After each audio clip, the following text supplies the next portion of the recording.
Krzyzewski, obviously, in the midst of another typical Duke type of year, 16-4, 5-2 in conference play in his 11th year with the Blue Devils. Georgia Tech will be featured with Matt Geiger, a young man that is slowly becoming what Bobby Crimmins would like in the middle at 7 feet. Any points that he can get from him certainly would be helpful. Bobby Crimmins now in his 10th season, 12-5. More importantly, 4-2 in the ACC with a team that is obviously beginning to mature. Our officials tonight, Steve Gordon, Dicky Paparo, and Frank Stagliata. Kenny Anderson controls it for Georgia Tech. Last time they played, Bobby Hurley stayed between him and the basket, didn't allow him to get any kind of penetration.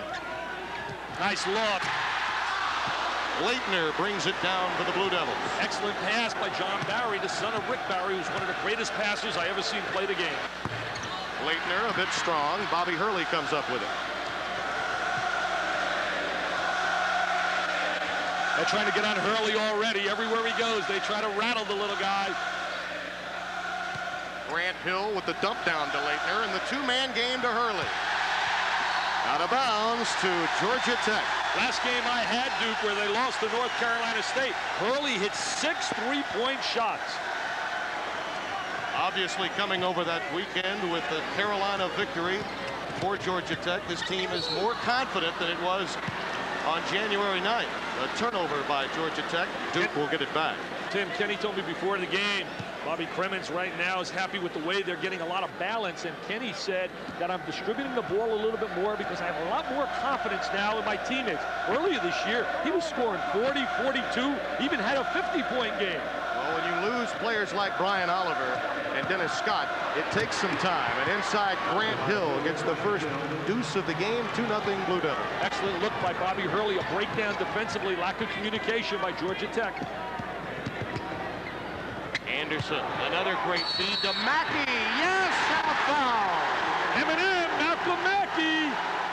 He's arrived this year. Should have made my all-Dale Carnegie team as one of the most improved players in America. There he is now. He's going to take the ball strong, right up to the rack.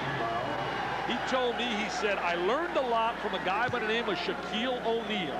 I watched Shaquille play, and Shaquille is going to the basket. He said, last year, I was fading away from the basket. Well, he got an excellent opportunity to watch Shaquille when they teamed together on the South team at the U.S. Olympic Festival. He actually didn't play in any games, Tim. He got hurt in the practice session. But he got to see him up close and personal. He's played against Shaquille. He's played against a lot of big people in the past, so he said, I'm not intimidated anymore. It's one thing watching Shaq on television, quite another to be right there with him, alongside him. He's the most intimidating big man in college basketball in many a year. McCaffrey off the dribble. Better as a standstill jumper. That time he forced it up, no foul. Duke was looking for one. Good defensive play by Hill. Had a shoulder injury in that first matchup, the blowout. Kenny looking to think. Right there, Bob Hurley didn't get a hand up. Leitner clears for the Blue Devils. Leitner has become a real solid rebounder. Bounce pass into Leitner, and Matt Geiger will get called for the block. The key player I really believe for Georgia Tech is this guy right here, the big guy, Matt Geiger. When he arrived from out of Auburn, they all felt he would be such a major impact player, but he has not played with aggressiveness. The last 3 games, he's showing signs, averaging 12 points a game and 10 rebounds a game. Think about it, though. When you go from playing for Sonny Smith to that man, Bobby Crimmins, it's a bit of a culture shock for Geiger. I mean, we're talking 2 completely different approaches to the game, and he's had to make an adjustment, as well as Crimmins having to adjust to what Geiger can bring to the team. I think the biggest adjustment is the fact that you don't play in competition for a year. Leitner again over Geiger. Grant Hill with the follow. Hill did not play in that first matchup. The blowout and the broken nose, caught an elbow from his teammate Antonio Lang in practice. Not wearing the mask for the first time. He'd been wearing that nose protector in past games. Duke's coming off that blowout over Clemson. Beat him easily down in Clemson. Hill. Geiger's a good little shooter. Double up, bring it back out. Barry scoring 16 a game. Nice little 2-man play. Geiger, that's been one of the problems with him. Some say he puts it on the floor a bit too much. inside in post areas. Well, he hesitated. Should have caught that basketball and immediately gone right up to the basket. Come out of Clearwater, Florida. Here's Hurley, a little general out there, a little leader. 3 minutes deep here at Alexander Memorial Coliseum, game 2 of ACC Big East Wednesday. Hurley for 3. Hurley thinking a little bit more, taking that shot from the perimeter. Is Grant Hill active, though, on the offensive glass? Well, he's velvet. He's silky smooth. He would be a great player for Mike Krzyzewski. Right now, he's a good player. He's a little bit passive. He has to learn to be a little bit more aggressive as well, insert himself. McCaffrey over Anderson. That's his forte. Shoot the 3, catch the ball, square the body, and look at the basket. Team out of Allentown, Pennsylvania, is a big-time scorer. Duke by 4. See, a tendency to stand around a little bit when Kenny has the rock in his hands and he starts putting it to the deck. Everybody else becomes the Kodak man. They say, let's take his picture. Anderson solos. Yes, and a foul. He set him up perfectly, utilizing the screen. Great look, that superb quickness that he had at Archbishop Malloy, where he's heralded as one of the best ever in New York City. Defense a little bit slow, rotating over. See, right now he's going to use that screen. And there he is. That's all he needed, that little step. He set Hurley up with the big screen. We should make mention, you saw at halftime, the story on Kenny Anderson relative to his exit to the NBA that appears to be forthcoming. Because of that public attention towards Anderson leaving, Bobby Crimmins has already come up with a fine commitment in Travis Best. Travis Best's team is undefeated down in Springfield, Mass, averaging about 27 a game. One of the premier point guards in the nation. Kenny is gone. I said it 3 weeks ago, and I feel that Billy Owens is gone. I think both guys will be part of the NBA draft. That time a foul against Barry. Got caught holding that time. Yeah, you're right. You did say it about 3 weeks ago. And another thing to consider with Kenny Anderson and Travis Best is also a left-hander. They're getting used to left-handed point guards here in Atlanta. So far, it's Duke by only 1 early on.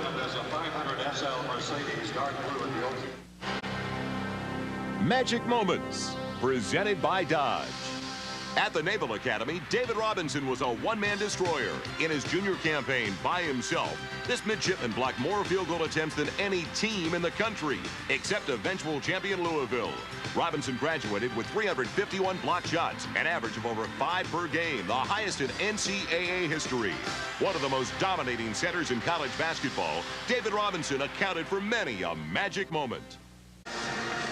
Interesting notes on tonight's game, and you notice Georgia Tech 13 of their last 14 at home. They're no longer playing conference games at the Omni as they once did. That certainly helps them being here in the Thriller Dome. Duke leads this series, but in the Crimmins era, Dick, unlike the intrastate rivalries along Tobacco Road, this has become quite a nice rivalry with seemingly great matchups year in and year out. You see already Georgia Tech 2 for 4, only launching 4 in the ball game thus far. Duke only 30%, but they've been active on the offensive glass. Well, what makes it so special also is the fact that both programs are really classy in terms of academics as well. Bobby Hurley running the show. Zone defense right now. Georgia Tech rotates out of the man-to-man, goes to his zone. McCaffrey made the adjustment in midair not to take the shot. Leitner with the run and jump hook. Antonio Lang in the game, but that one was last touched by Brian Hill. Leitner's got those long arms. Bobby Crimmins, one of the Frank Lloyd Wrights of basketball. What an architect. What a builder of a program. I mean, he came here, they said it was totally impossible to make it happen. Grant Hill. He's thinking a little offense right now. Grant looking at the basket. One of America's premier diaper dandies. Duke playing their solid man-to-man, trying to deny on the wings, give some help, close the driving angle. Blue Devils get it back. Bobby told me before the game, he said, you know, I didn't believe we could beat North Carolina. We were getting blown out by 16, and all I kept saying is, I want it to be respectable. Let's not get blown out. Then we made the comeback. He said, I felt, wow, we can win. And then the kids started to believe we can win. He said, what a sweet trip back home it was after Mackey hit that three-point shot. Not since '85, that great '85 team, had he beaten North Carolina in North Carolina. And, of course, that was at Carmichael Auditorium. Changed defenses now, multiple defenses, going into man-to-man. Ivano Newbill is coming to the game now for Georgia Tech, replacing Geiger. Matt is out of the game, and there's a quick foul against Newbill. Bobby Cremins doesn't play a lot of people. That's been a trademark throughout his career. Newbill's a guy that's physical. He's got to really learn to be a little better on the offensive end. Some substitutions now for Duke. Crawford Palmer coming into the basketball game for the first time. I was teasing the Duke assistant, Peter Gaudet, who does a great job for Mike Krzyzewski, former head coach at West Point. I said, next year I may have you preseason #1. All these guys back, plus Cherokee Parks. He said, no way. Leitner, sweet and smooth. 11-6, the Blue Devils by 5. Thomas Hill is also coming to the game for the Blue Devils, number 12. Great job of hedging defensively by Palmer. And Barry loads up from 3. Rick Barry says, that's my boy, John. He can shoot the rock. Keep it in the family. Rick's kids, he could have his own basketball team, 3-on-3. Scooter, who won the national title in '88 with Kansas. And the youngest of the family, Brent, is now a freshman at Oregon State. Look at that high screen. Hurley. Poor job defensively by Georgia Tech. No one stepped out to close off his driving angle after the big screen. Anderson to Newbill. Kept alive by Mackey. Malcolm Mackey. Yes! I'll tell you, that was strong. And then he did a little dance. And Cremins says, I like it. He's getting better and better. He did a little Shaquille O'Neal dance after he scored. Watch the strength right here. Keeps the ball alive. The big fella is active. He takes it up, averaging double figures and scoring. Now he converts it. He gets the roll. And now he does a little disco. He's a little MC Hammer time. Mike Krzyzewski, poised, confident, disciplinarian.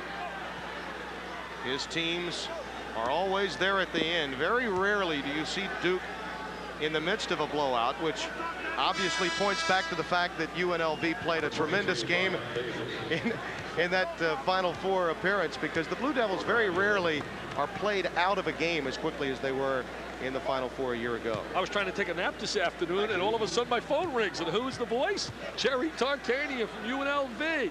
And start talking about the nation and what's happening. Great rebound. And he has great admiration for the style of play of Duke. Anderson. Well, they think about double teaming him from time to time. Then they have to peel back. He's got great control of the basketball.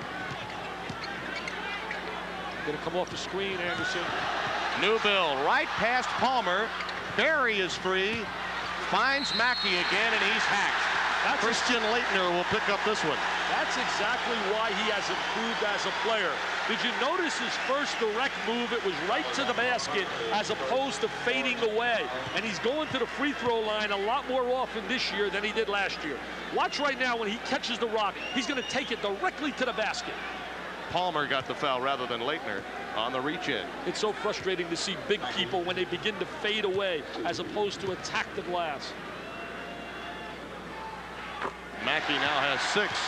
Mackey was, when you stop and think about it, Dick, a role player for Bobby Cremins' club a year ago. It was just get the rebound and get it back outside to lethal weapon 3. Now he's more of an offensive factor. He was the 5th option last year with Oliver and Scott and Kenny Anderson. Now he's become the prime option along the baseline. We're tied at a baker's dozen, and the crowd coming to its feet here at the Thriller Dome. Change again defensively, rotate out of the man, back into his zone.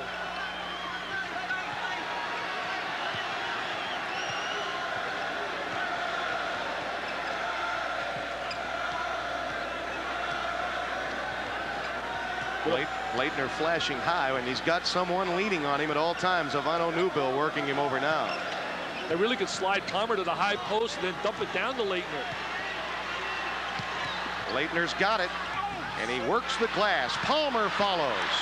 Concentrating on Leitner, blocking him out. Palmer comes off from the weak side and gets the good offensive lane for the rebound. Now watch Palmer, he'll step out on that screen. 15-13, Duke by a deuce.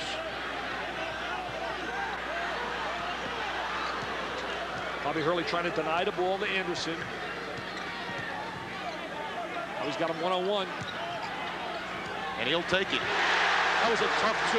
If he's going to score like that, you can't stop him. But that was good defense by Hurley. He stayed right up in front of him. Not many teams will check Kenny Anderson one-on-one quite like Duke with a Bobby Hurley.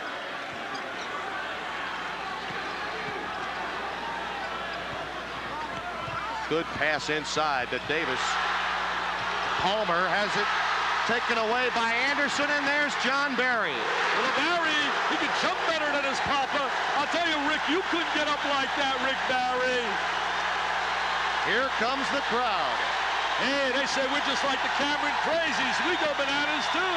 First lead of the game for Georgia Tech. R&R time, rock and roll time here. There they go.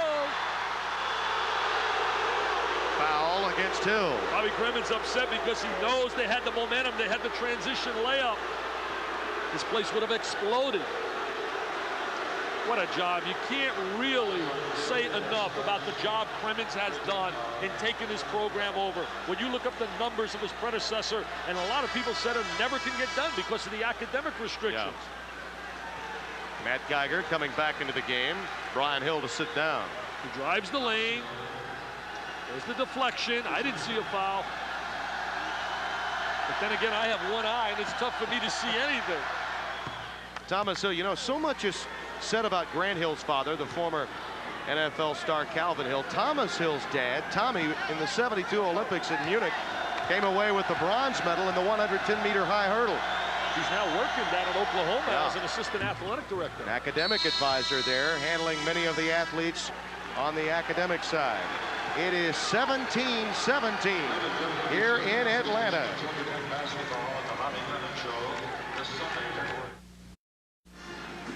Just another typical triple hitter on Thursday night. ESPN, Ohio State against Michigan State, North Carolina to meet Clemson, and then at midnight Eastern after SportsCenter, Wyoming against the Rainbows of Hawaii. Hey, Tim, you talk about a pride factor. Michigan State really has to have some pride as we see a little one-on-one move. Watching Kenny Anderson now, a little one-on-one against Hurley. Hurley stays right up on him. He makes him shoot the jumper over the top. Excellent shot by Anderson, but excellent defense by Hurley. Talking about Michigan State, one of the major disappointments in America, coming off a blowout by 30 against Indiana. They must beat Ohio State to get back in the race. John Barry shot a bit too strong, and you'll recall it was Georgia Tech that beat Michigan State in the round of 16 a year ago on that controversial Anderson three-pointer that sent the game into overtime, as you see Hill come back and connect for Duke. He has become a big-time producer, offensively as well as defensively. But I got to go to Geiger. Geiger right now mismatched with Kubek size-wise. Yeah, Greg Kubek, number 22 for Duke, down inside. Anderson. Kubek comes down with it. He's had some big moments lately for Duke coming off the bench. Got a tremendous performance against Carolina, as this guy did as well. And that's a foul against Mackey, and it should be a three-shotter because he was beyond the three-point line. Thomas Hill, to me, is one of the premier six-men in basketball. When we talk about my old Dennis Eckersley's great six-men, guys that give you instant relief, the best in the nation is Ron Urey at Arkansas, but this guy certainly is one of them. I was teasing Tarkadian about his game with Arkansas. I said, hey, we should be the underdog. I said, you can't be an underdog against an NBA team with what you have. Hill at the line, he'll shoot three.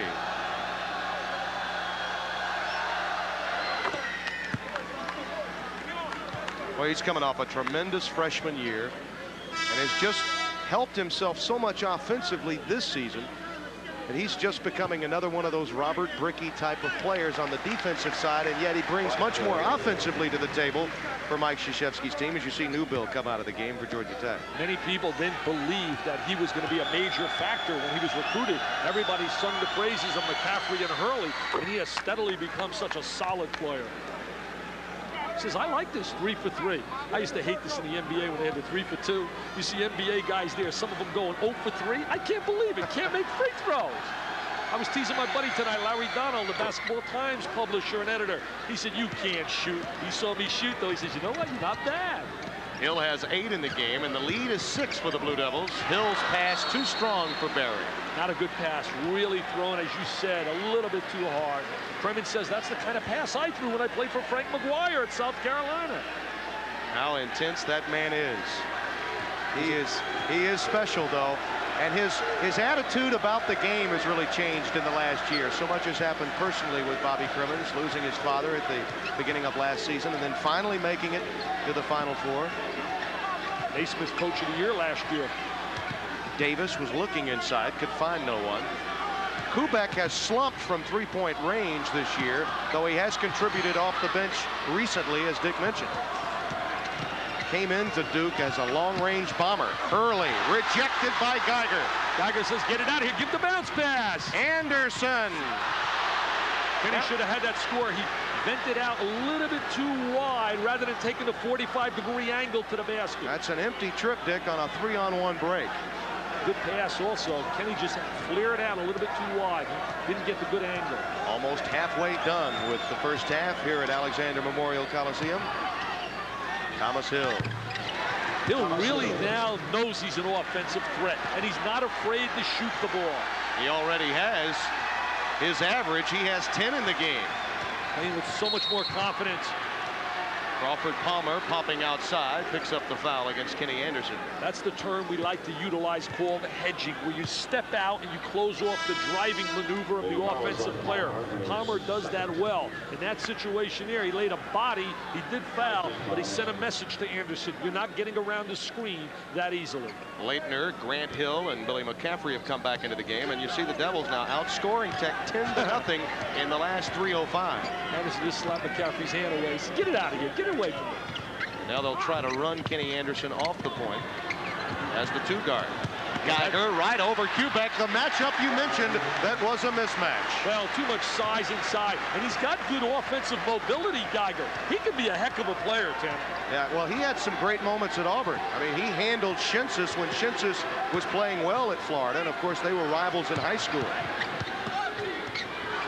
Grant Hill gets the roll. Grant Hill with good post position inside, sealed the defensive player off well with his body. Look at Geiger, throw it up to him. That's a push.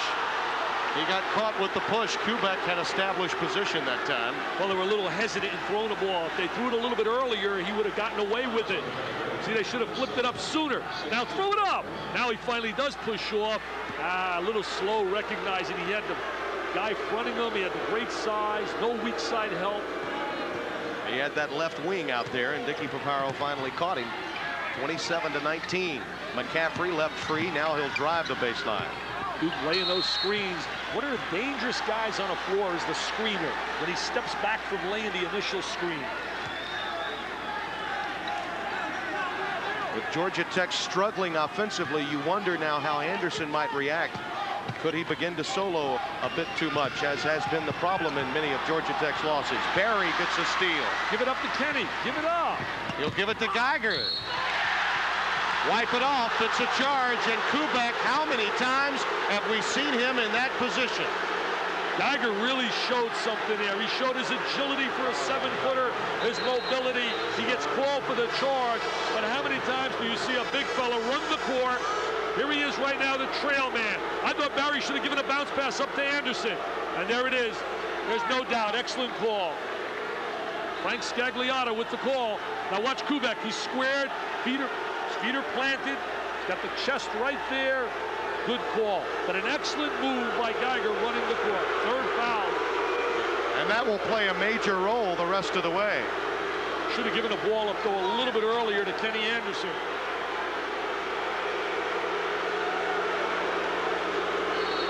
Crowd doesn't like it. We got a Scagliotta on the game. We got a Paparo on the game. And a Gordino. I'm changing his name from Gordon to Gordino. Oh, look, Dick, he'll take right over. Now, there's been some debris thrown on the floor, and he wants all the players off of the court because of that very fact.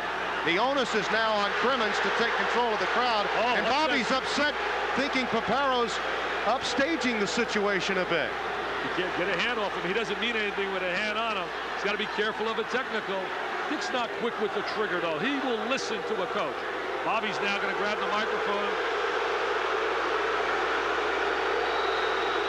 The onus is on Crimmins and Georgia Tech's bench, though, to control the crowd.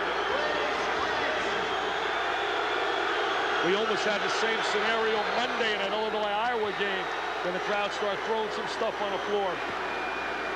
He did get a technical. Yes, he did. Well, one, you got to get a technical to leave in the coach's box. Paparo has been an official that's always been a take-charge official, one of the better officials you'll find in the ACC. I think that Crimmins was a bit upset that Papero was waving the players off as quickly as he did, because I think Bobby was ready to take the microphone, but he didn't get that chance. Any more throwers are going to walk off the court. The game will be forfeit. I don't want to see any more stuff on the court. Thank you. See, he wanted to make that statement all along, and I think that's why he was so upset. I don't think you'll see anything thrown anymore. I really don't. Because the threat of Bobby's, I'll tell you one thing, he's not joking when he said, I will take him out of here. Yeah. 29-19. It's the largest lead of the game now for Duke. And it will go back over to Georgia Tech. You can't fault Papero for trying to protect the players. You certainly can understand Crimmins' frustration. Dick Papero is a take charge official. Listen to this crowd, though.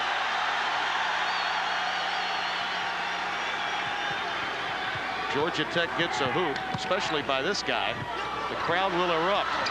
Newbill is stripped by Leitner. Nice work by those hands that were waving by Christian Leitner. There's a steal by Newbill. Get it out to Anderson. Nice pass inside. Mackey is fouled by Leitner. Excellent look by Anderson with the drop bounce pass to Mackey down in the box. He misses his friends, though. Scott and Oliver. Lethal weapons 3. But watch Anderson right now. He's got Leitner playing him. He knows he's got great quickness on Leitner. Dumps it inside. Mackey takes it up. Leitner rotates back. Puts him across the back. Mackey out of Chattanooga, Tennessee. He's got impressive numbers, averaging 17 points a game, 10 rebounds a game. Antonio Lang coming back in. Greg Kubek sitting down. You like to see a kid like Kubek play well in his senior year, a young man that many thought would really develop offensively. Just hasn't happened for him, but now he's giving a major contribution to this Blue Devil team. He's a good role player.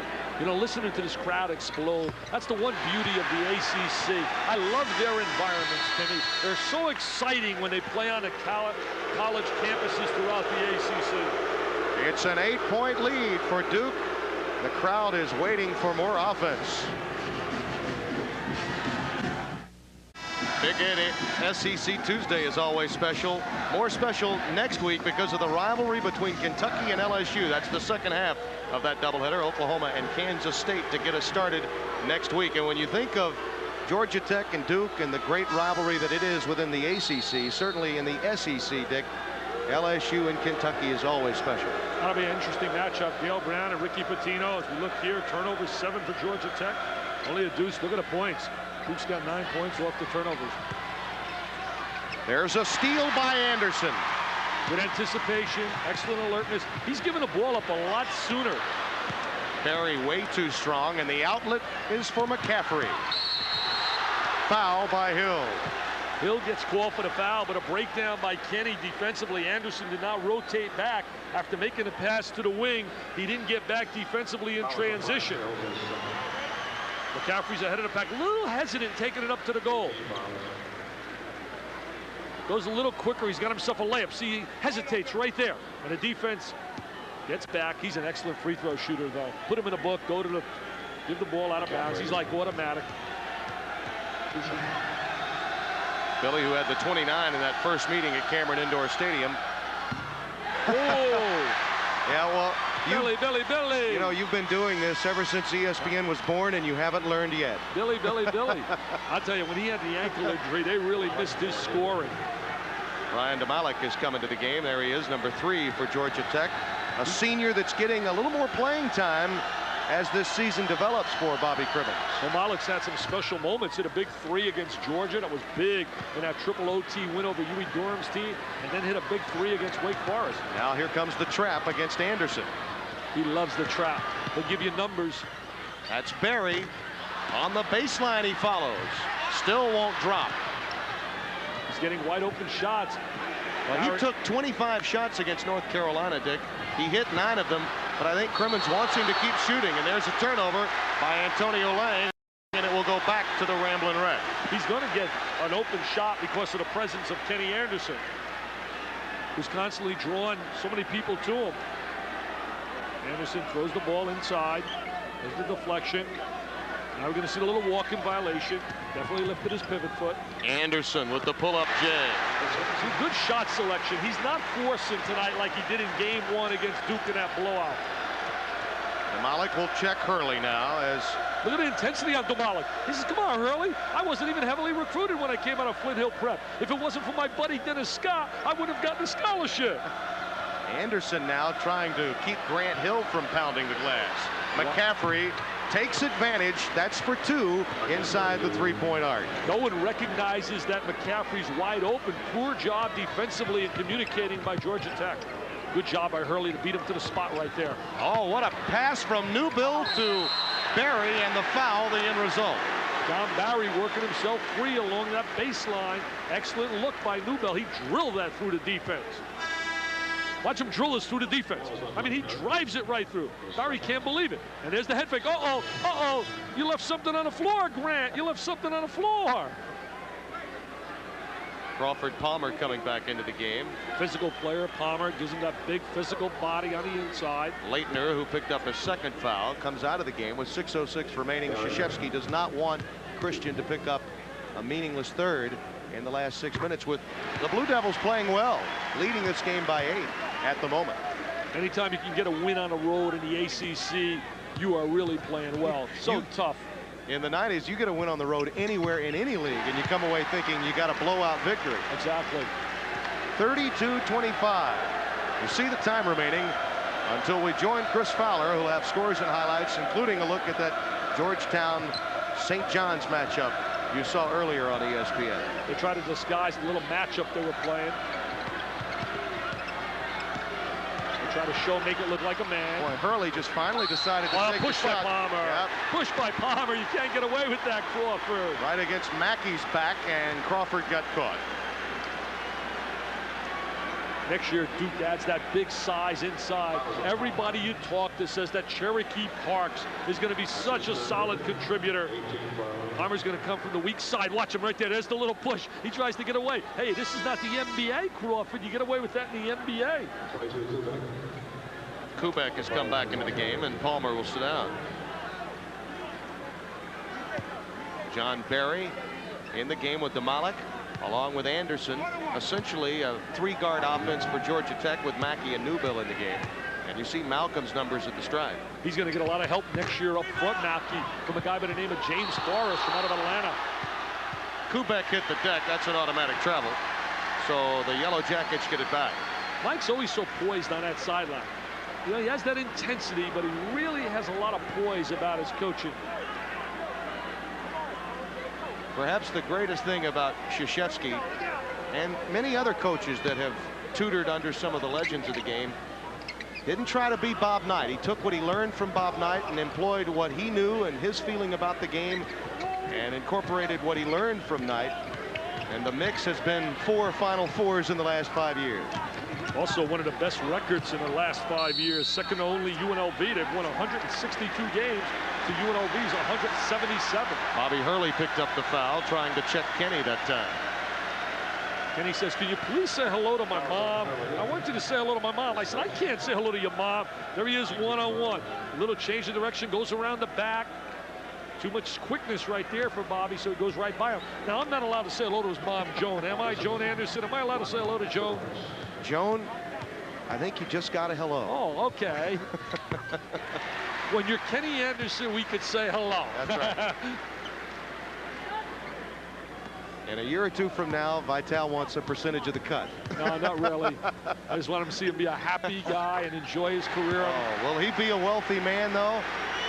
But, you know, in the NBA, you can always figure 4 or 5 big guys will go before any guard in the draft. I'd rather see him stay in college, but that's a decision he certainly has to make in the best interest of his family. 32-27, a 5-point lead for the Blue Devils. Georgia Tech hanging in there, though shooting poorly. McCaffrey comes back with a deuce. That's again, just inside 3-point range. That's that little weave they run, a little 2-man game, a little weave. If you step out and jump switch on that, you take that play away. Oh, what a scene for Anderson. Nice. Dishes out to Barry for 3. Just off the back iron. He says, come on, John, put it down. Give me an assist. Anderson gets caught. Well, he's all over Antonio Lang. He wanted to get that foul. Well, he had to get that foul. He knows it was a mismatch, and that Lang would have taken that right to the goal and jammed it.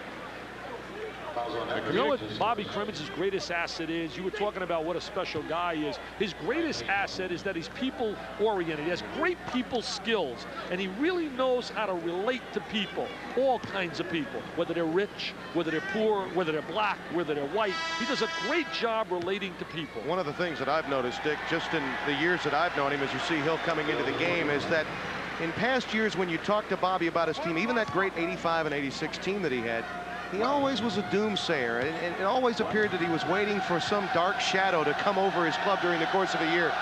Now I think he is a lot more optimistic about his team and about life in general. That's one of the noticeable changes in Bobby Crimmins.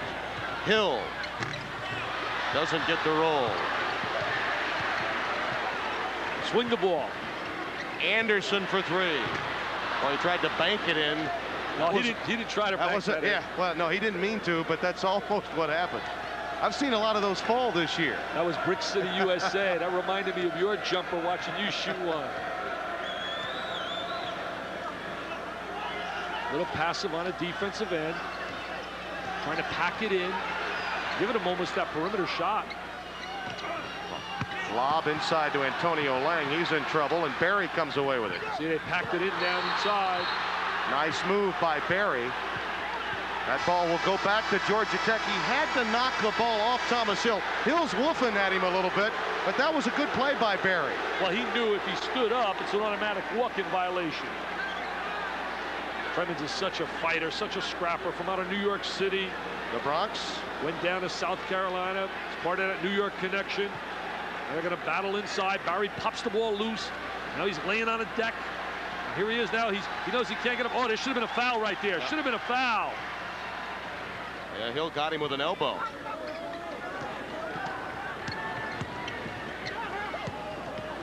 That bounce pass way too tight by Hill.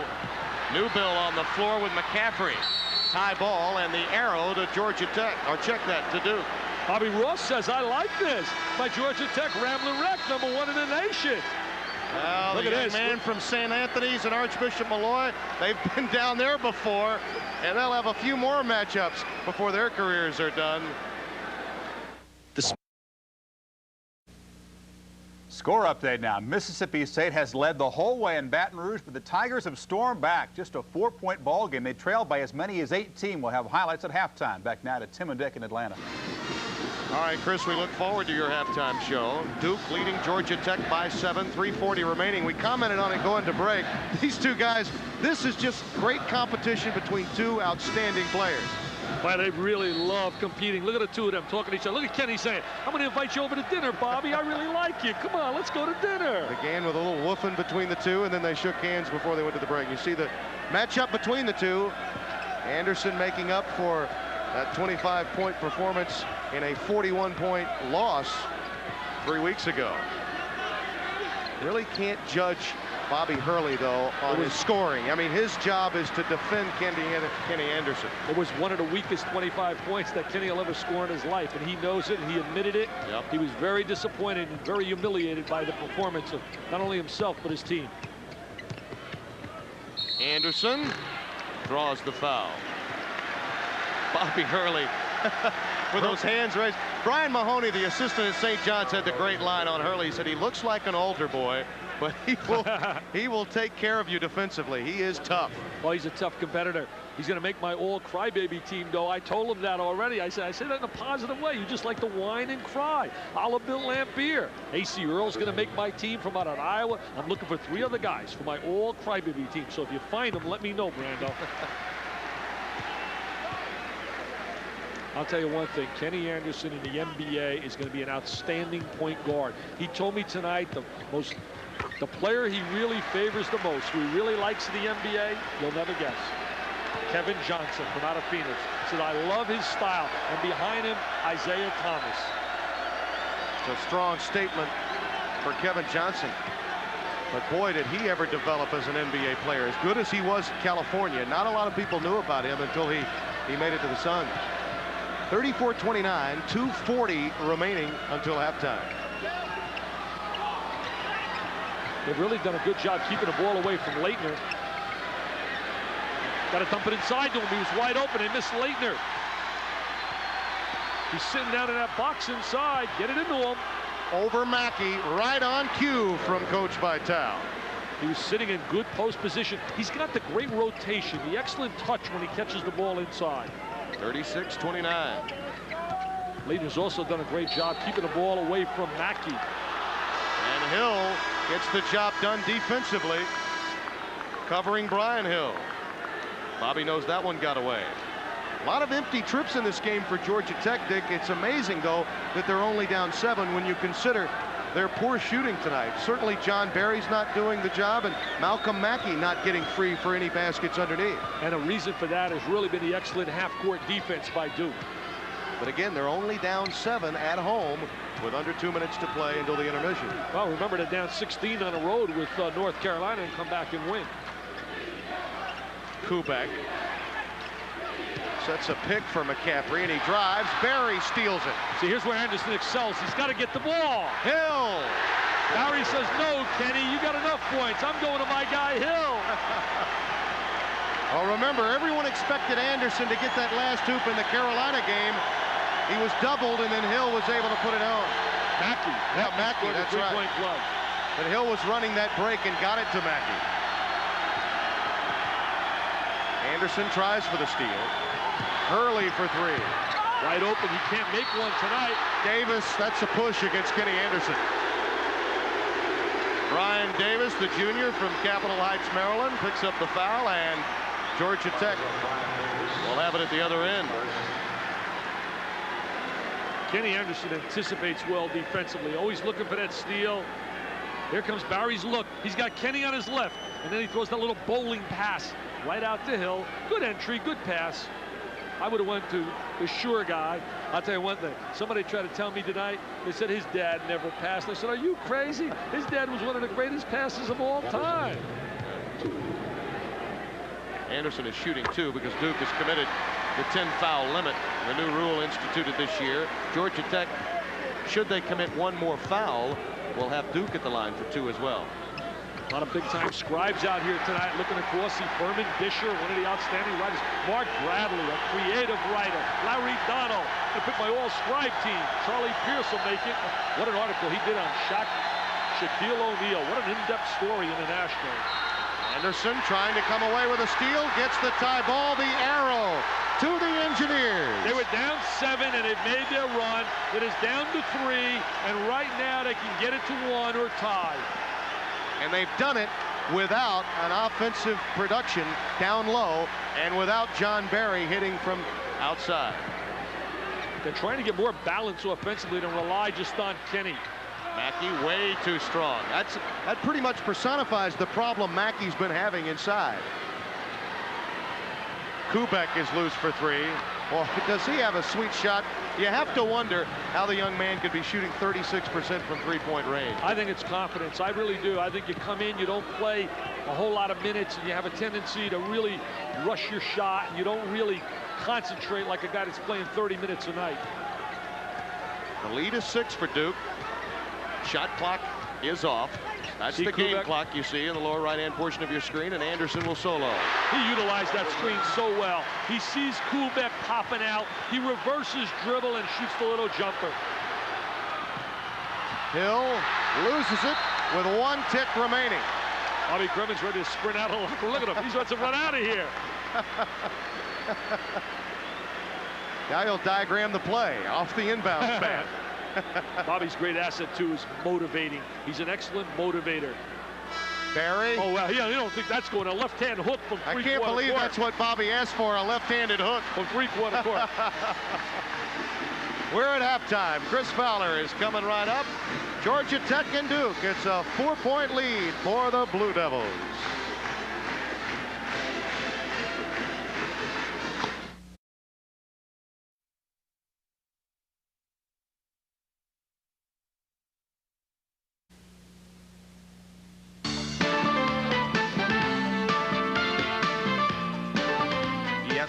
Presentation of NCAA basketball, Duke versus Georgia Tech, is brought to you by Federal Express, absolutely positively the best in the business.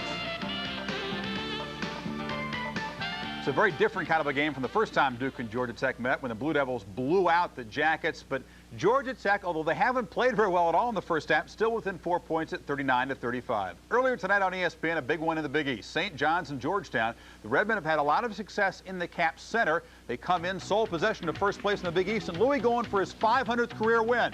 Dikembe Mutombo missing the dunk, but look at Charles Harrelson, the freshman, playing excellent basketball the past couple of weeks. Then, at the end of the half, watch the clock in lower right. Doesn't move. That's a time code clock at the top of the screen. You see that the shot is off. Would have counted anyway. Carnesecca doesn't care about the time code at the top of the screen. He's going crazy. But Johnny Clockerty, the referee, reviews it at halftime, counts the bucket. Hoyas led by 9. Mutombo in the second half just took over with the dunk. Georgetown doesn't get a field goal in the last 9 minutes, but they go 9 of 9 from the line. They hold on for the 59-53 victory. Harrison, 18 points, so the Big East Rookie of the Week last year picks up where he left off. Mutombo, 17 points and 12 rebounds. Hoyas at 5-3, St. John's at 6-3 in the conference. Pittsburgh and Villanova meeting in another Big East Conference game. The Panthers coming off that loss to Georgetown in a very punishing game. They lost at home. They try to bounce back in the Spectrum against rivals. Evans and Massimino, not the best of friends, so this is always an intense game.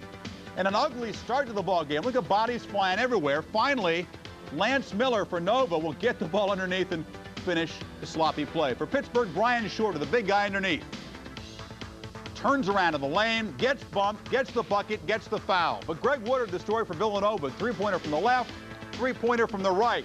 He was perfect from the field in the first half, and Villanova now with 8 minutes to go, leading Pittsburgh 66-59. Nova at 3-4. Pittsburgh at 4-3 coming into the ballgame as we check the standings. The loss by St. John's drops them into a tie with Syracuse for first place. The Hoyas just a half game back, and 7 teams are within 2 games of first place. 10-6 might win the conference this year. Connecticut and Boston College, the 2 teams that are really out of the scramble at this point. UConn has lost 6 straight games in the conference. At 3-6, they desperately need a couple of wins to get back in this if they would like to get an NCAA tournament berth. Don't go away. More coming back after this break. We'll see how Arkansas did in their battle with UAB. Also, Indiana playing Wisconsin, Mississippi State playing LSU. Our game, the Jackets down by 4.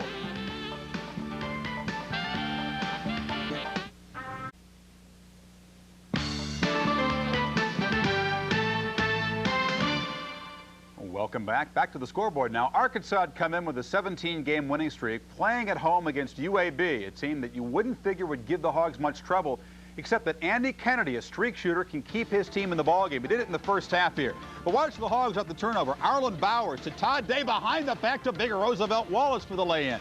But there's Kennedy, his specialty, the three-pointer. There's one, and watch this one. Outside of the NBA arc, Nolan saw his team involved in a 4-point ball game at halftime, but they just turned it up a notch. A 25-4 run as Todd Day converts the alley-oop. 25-4 run at the start of the second half. It is all over. The Hogs win their 18th straight, 104-72, and Todd Day, the hero in this one, 31 points. It ties a season high. He also had 7 rebounds and 4 assists. Also in the Southwest Conference, SMU taking on Texas, and the Longhorns have a 14-point lead now with 8 minutes to go in that ball game. TCU is hosting Texas Tech, 61-55 in favor of the Horned Frogs. 5.5 minutes to play in that ball game. Baylor and Rice, this has been a good ball game throughout, but Rice has pulled ahead. This game was tied until recently. Rice goes on a run. They have a 10-point lead now with 5 minutes to play. Switching now to the Big Ten. Indiana ranked number 4 against a Wisconsin team that you'd figure they'd have a pretty easy time with, taking on in Bloomington. Steve Yoder's Badgers team hopelessly overmatched in this ball game against Indiana. Indiana, to make it worse, got all the lucky bounces right here. Greg Graham keeps it alive. Calvert Chaney tips it in. Now Chaney in the lane, gets bumped, hits the leading jumper. Indiana quickly built a 14-point lead. Now Patrick Tompkins, the big fella for Wisconsin, tries to keep him close. The power jam right here, but Indiana just too much. Pat Graham drives the baseline, hits the shot. Bobby Knight has so many weapons, and Indiana wins it easily by 16 points, 73-57. Damon Bailey, after learning that his sister was diagnosed with leukemia the other day, responds nicely with 21 points for the Hoosiers. LSU and Mississippi State. This has been a tough ball game for LSU. Mississippi State's been the surprise team in the conference. Richard Williams has turned it around. They haven't had a winning season in the SEC in 11 years coming into this year, but I think the rebuilding has arrived. This Tiger coming down from the sky, and this Tiger on the court, as always, Shaquille O'Neal, the key for the Tigers. Shaq inside. Nice move in the power dunk. Then on defense, O'Neal, get it out of here. And the jumper, David DeMega, can't get it over him. But Mississippi State played an excellent ball game with Shaq on the bench in foul trouble. Cameron Burns spins, gets the dunk down, and Mississippi State, they built an 18-point lead in the second half. LSU got within 3 points, but the Bulldogs hang on in a nice victory for Williams' team, 82-79. Both teams are now 6-3 in the SEC. Mississippi and Georgia, 117-62, the biggest margin of victory ever for the Bulldogs in an SEC game. They led this one throughout. Jody Patton had 22. Alabama on the road beating Tennessee. Wade Houston's troubles continue.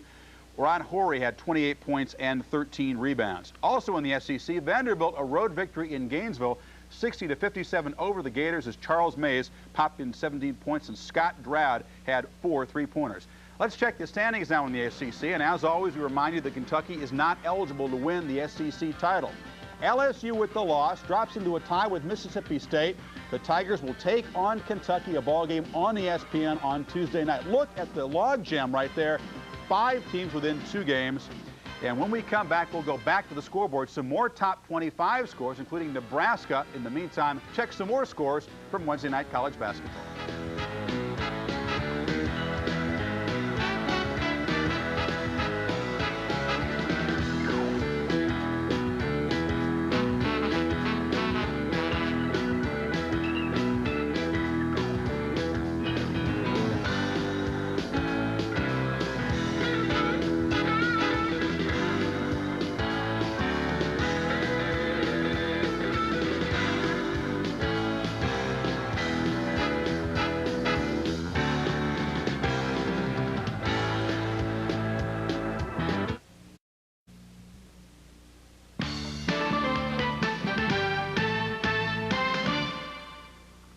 More scores now. We can update that close game in the Big East. Pittsburgh in the Spectrum taking on Villanova. The Wildcats with a 2-point lead, just 2 minutes and 8 seconds to play. In the Big 8, Nebraska ranked number 11, leading Missouri with 9 minutes to play in the Bob Devaney Center, 57-50. Oklahoma involved in a great game with Iowa State.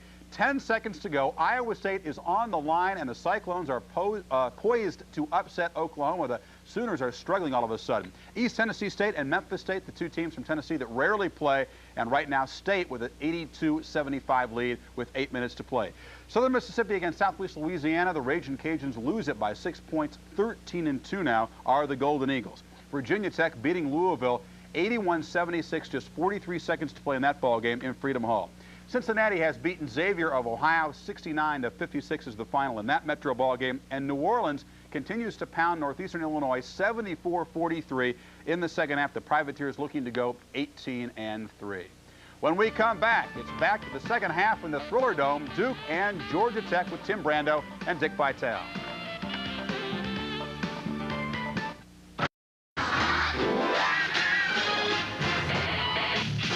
Who could that be? It's Coach Thompson and my mom with today's word. Today's word is stupid. Ooh, stupid. What's stupid? Not listening to Coach Thompson is stupid. Not listening to your mom. Place needs to be straightened up. Something's going to have to be done. Dropping out of school is stupid. Don't be stupid. Stay in school. Yeah. And another thing. And always listen to your mom. Instead of making commercials, you need to develop a hook shot.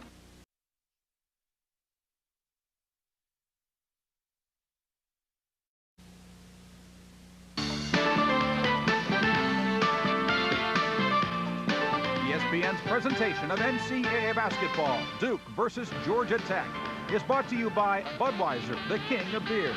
Remember, know when to say when. And by Acura Automobiles, experience precision crafted performance.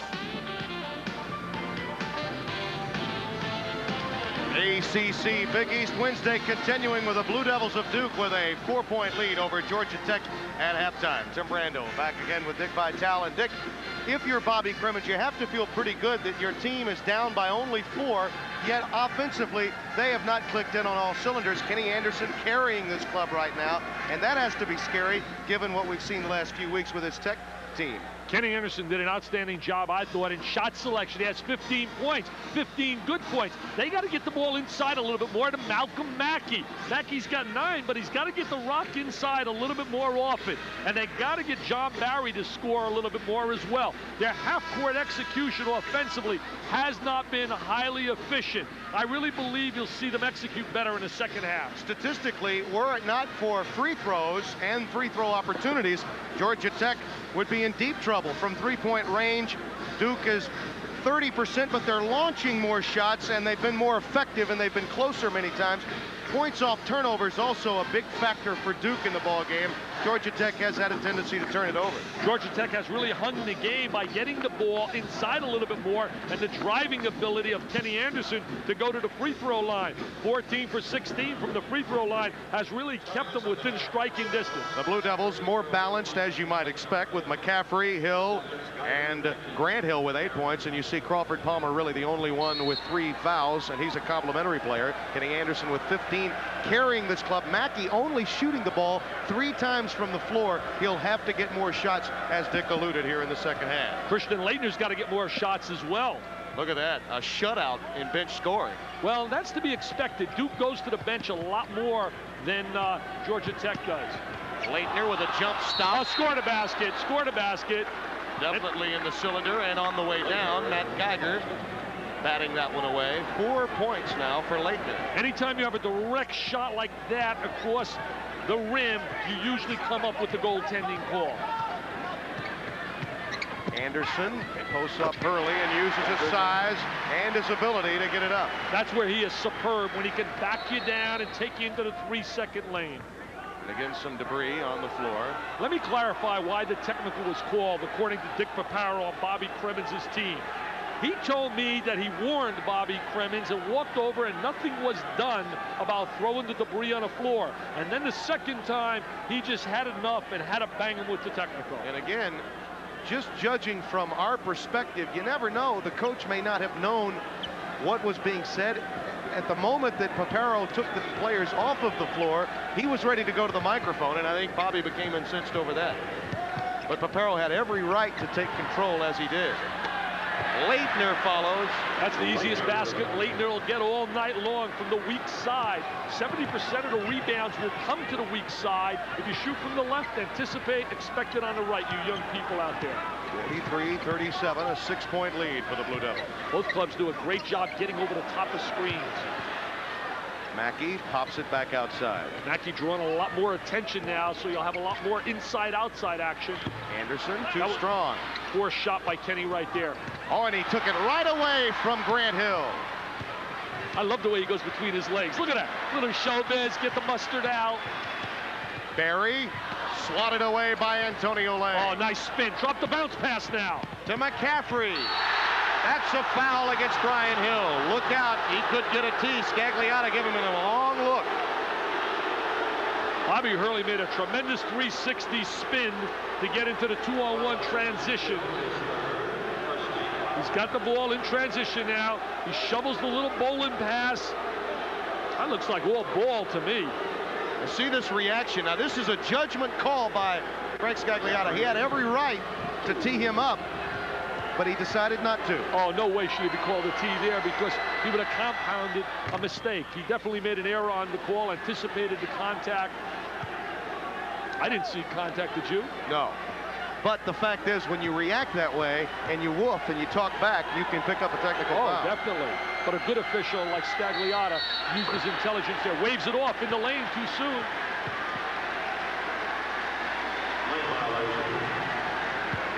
Can't get in the lane until the shooter releases the ball. 44-37, the lead back to 7 for Duke. Just underway second half. Anderson, great dump down to Hill. The foul inside against Leitner. That's got to be so frustrating to Kenny Anderson. He breaks the defense down, he creates the opportunity, and they can't get the score. Dick, you made the comment earlier that they're more effective when this man doesn't have to score as often. We'll see how he drew 2 men to him. He was a 3D man right there. He drove, he drew the defense to him, and then he dished it off. That third D, though, the delivery didn't occur. And that's the scary thing for Georgia Tech the rest of the way. They've got to get some help offensively for Kenny. Hill played at the same high school as Tommy Amaker, the assistant coach for Duke, who was an outstanding point guard. His definition was point guard. He was a true point guard. He passed the ball, played defense. Amaker now an assistant to Mike Krzyzewski. 44-39. Played at H.T. Woodson High School out in Virginia.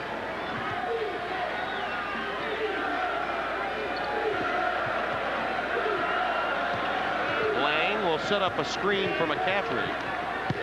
A dump down to Hill.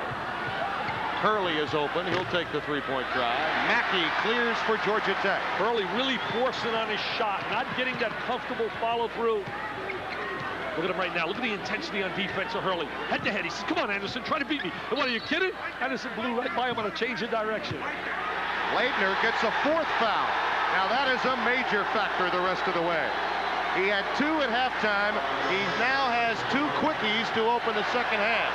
Especially when you look at the size factor. They have to bring Palmer in the game now for Leitner, and they really lose a lot of scoring. There's the change of direction. Now goes around the back to change direction. Takes the ball up into the lane, dumps it off.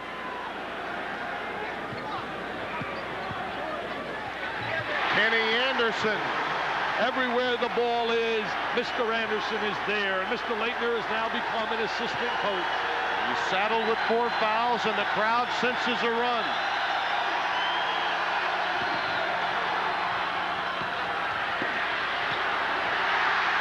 Here comes a run. Anderson, excellent rebounder for a little guard. Nice look. Mackey! What a great look. Anderson to Mackey, and they love it at the Thriller Dome. They say he's awesome. Now they rotate into the zone, the 1-2-2 matchup. Evans does his Tiny Tim routine on the sideline, getting him into the defense. Grant Hill silences the crowd using the glass. He had 8 quick points in the first half. He's got to look to shoot a little more, especially with Leitner out of the game.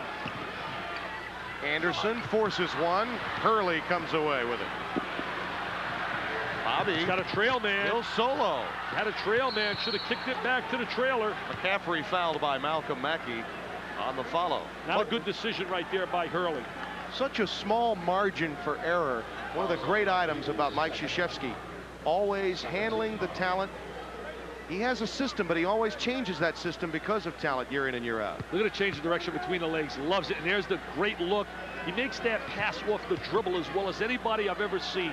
Magic does that exceptionally well in the NBA. Early shot off the front iron. Kubek keeps it alive with Palmer. Palmer with a nice move inside against Geiger. He muscled that baby right up and in. Very physical power move to the goal. So Duke answers the Georgia Tech run with 4 unanswered points and leads by 5. Geiger far from the hoop with Kubek on him. And he'll take the baseline, Jay. Nice little sweet jump shot by Geiger.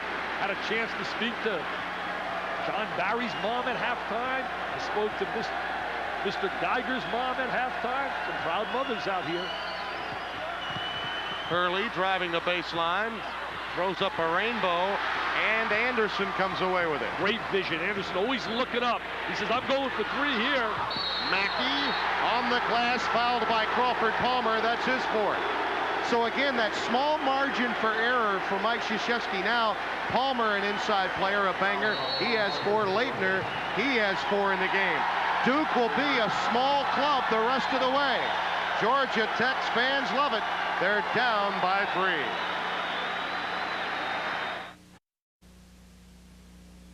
It is over in the Spectrum. Here's what happened. Villanova leading by 3 points in the final seconds, and Chris Walker, a chance to ice it, misses the free throw, but watch Jarrell Porter. Tries to get the ball to Jason Matthews, just throws it away. And Villanova holds on 75-72. Oklahoma also losing in Ames 82-79 to the Cyclones. Back to Tim and Dick.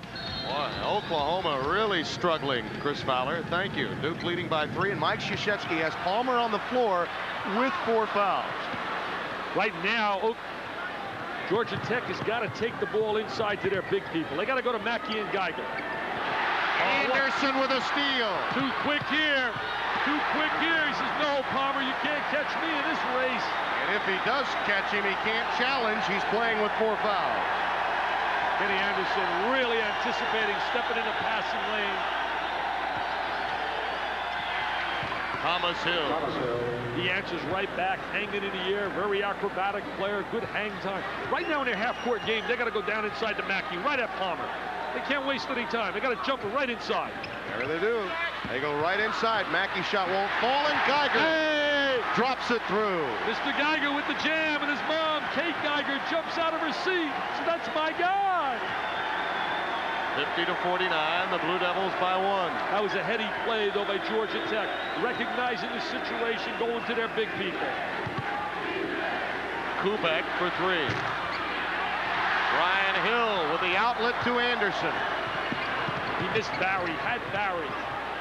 He'll take it. Too short. Hurley being dogged by Hill. Excellent defense right here by Hill. He's got to get a hand off him, but he beat him to a spot. DBT, you drive him, you beat him, and you turn him. And when you turn him, you usually get help. Kubek left free for 3. Again, too strong off the back iron. Anderson comes away with it. Now Barry will get a chance for 3. Mackey on the baseline. Geiger again becoming a force. Yes, and a foul. That's what they need. Aggressive play out of Matt Geiger. A key player. A guy that can take them to another level. If the 7-footer can contribute in a positive way, like it was anticipated when he transferred here, Georgia Tech now becomes a really good basketball team. There's Mackey with the little jumper. Here comes Geiger. He says, who said I'm not tough? Who says I'm not aggressive? I'm taking that baby right to the goal. In defense of Matt, many here in Atlanta and at Georgia Tech expected a bit too much too soon from Geiger, and he's been ailed a bit. He had ankle problems, had a bout with bronchitis, missed a couple of games, key games.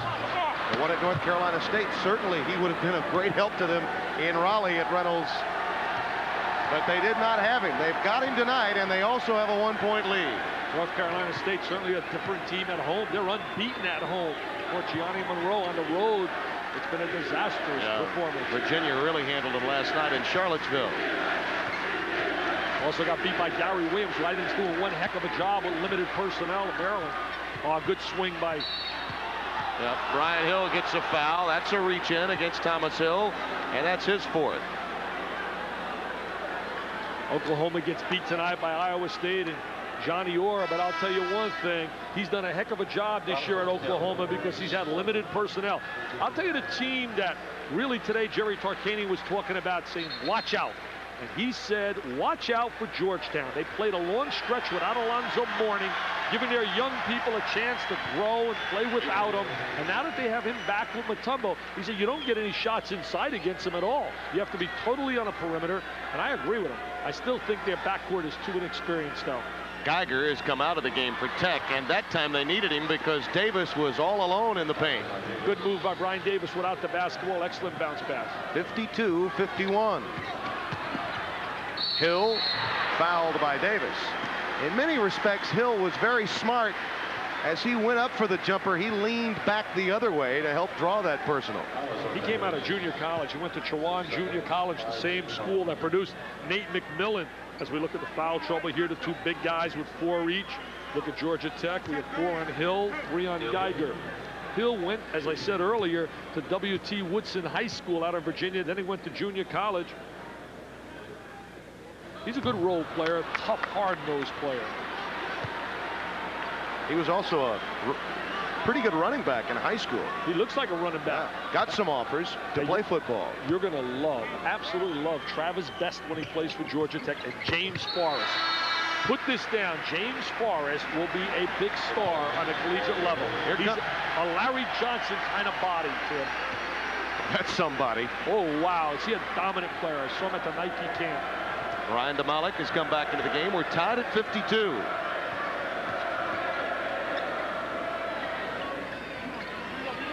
They're allowing him to swing the ball side to side. Usually good things happen. Thomas Hill too strong. Anderson with the long rebound.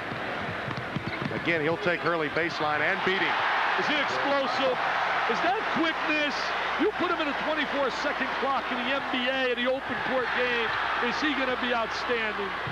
He has 23. It's on the floor, and Thomas Hill gets the deuce. Thomas Hill with that good body control, kisses it off the glass. Georgia Tech likes to run the ball up the sideline. Grant Hill knocked that one away originally. Last touch by Bobby Hurley, and the Yellow Jackets will hold on to it with Barry to trigger in the inbounds pass. Grant Hill's one of those versatile players. He's got great versatility. He can guard people on a perimeter. He can also guard people on a baseline. Now they're asking him to guard the big guy, Mackey. Kenny's putting on a show now. It's the Kenny Anderson hour. It's KA time, baby. He has 25, equaling his mark at Cameron Indoor Stadium 3 weeks ago. But this is a good 25. The one at Cameron Indoor Stadium was a bad 25. Look out. Uh-oh. Oh, yes. Oh, I can't believe it. I can't believe it. I'm going to do a little dance. Oh, that's awesome. He's a 3S man. He's super. He's sensational. He's superb.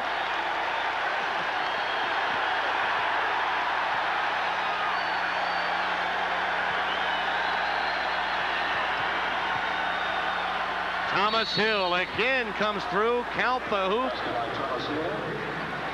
What a big basket by Thomas Hill. Just when momentum was the way with the Ramblin' Wreck, he comes up in that isolation and scores.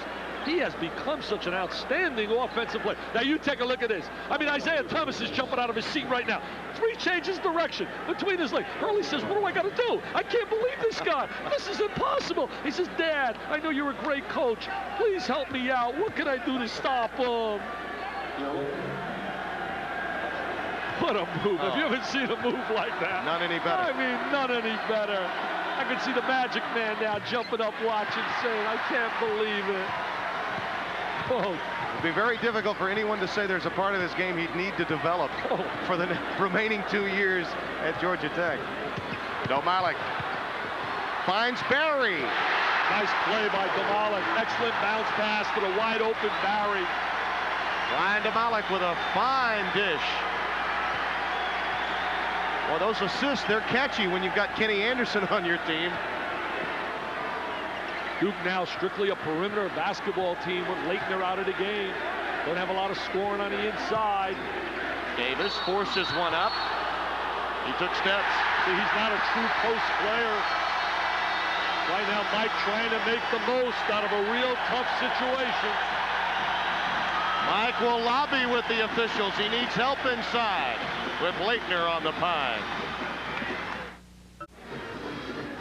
ESPN's NFL coverage concludes with the Pro Bowl from Honolulu, Sunday night at 8 p.m. Eastern Time.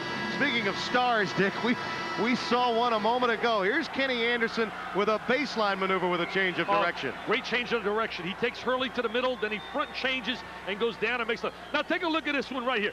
One change around the... A little shake, rattle, and roll. A little shake and bake. I mean, that's just like on the streets in New York City. He says, no, Hurley. No way tonight in my living room floor. This is my baby. You could have been singing back up for Bill Haley in the comments. 60 to 56, the Tech lead is 4. But again, Krzyzewski making a move with Antonio Lang in the game. He does not have any interior play now with Leitner in foul difficulty. And you see what he's done right here. First time Mike Krzyzewski has done this to protect his players. He's gone to the zone defensively. He's gone to a 2-3 zone. Duke, as we all know, 95% man-to-man defense. But it shows another side of Mike Krzyzewski, the ability to adjust. Yeah, there are coaches that run systems, and the systems usually come through, get them a number of wins. But then again, there are coaches that utilize a system but understand they have to make a change. That's why he's one of the premier coaches in the 90s. I know his mentor right now at home would be going bananas. He said, Mike, you're zoning. There's the block shot by Mackey. They don't have any inside game. Right now, the size of Georgia Tech is such an asset along that baseline. See here, no shot. Look at a great job by Mackey not to leave his feet. Antonio Lang is a player to watch. Now, he can get started offensively. Highly sought after freshman. In fact, Bobby Crimmins wanted him. Dale Brown thought he had him before he decided to head to Krzyzewskiville. I sat in Dale Brown's office one day when he had Lang there for a visit. Grant Hill comes through. Grant Hill's got to start going to the basket a little bit more and shoot the ball a little bit more often. He's got his touch tonight. So they're in that 2-3 zone, just trying to buy time until they can get Leitner on the floor. I think he's trying to keep this close until they're getting Leitner on the floor with about 6 minutes to go in the game. In a sense, shortened the game. Shorten the game. Very good analysis, Mr. Brando. Who's knew that you can do both? I'm going to leave right now. I just react to you, Dick. Nice move inside by Newbill, and Grant Hill slapped it away. Newbill's got to attack the glass. He's a physical player. He's got to give him a little bit more offense as well. Boy, Danny Nee. Well, what a team he's got. And Memphis State coming from behind now to take this one into overtime against East Tennessee State. Larry Finch has got that team battling back, and Danny Nee's team's been consistent all year long. Winning on the road in the Big 8 is not easy, and they have done it this year. That's an over and back. The Blue Devils will have it.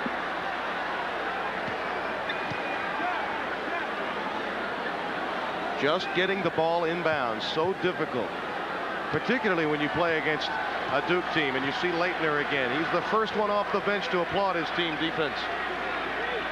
Right now, looking to go inside and bring the ball out. There it is.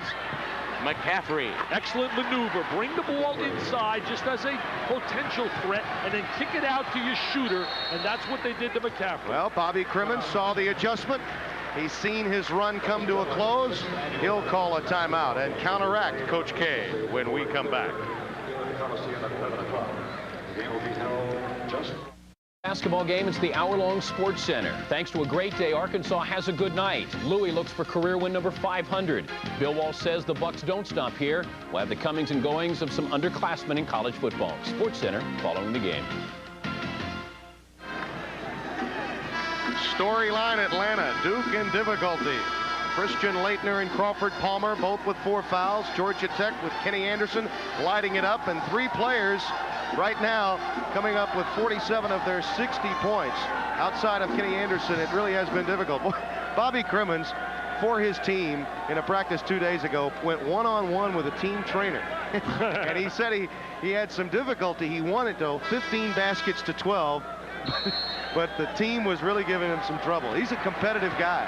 Don't play tennis against Bobby Crimmins. I know he's an outstanding tennis player. And he said, Dick, the game was so bad, the first game I was looking at tapes, you were talking about my tennis game. That's how bad it was. We're tied at 60. Duke in that zone defensively. They changed a little look at that zone. Simply playing an area of the floor, trying to match up. Barry. The iron was kind. Oh, it was really kind to him that time. John Barry gets the jumper. 4-3, and Barry keeps launching. He has a dozen in the game, and he was really not planning any of his three-pointers in the first half.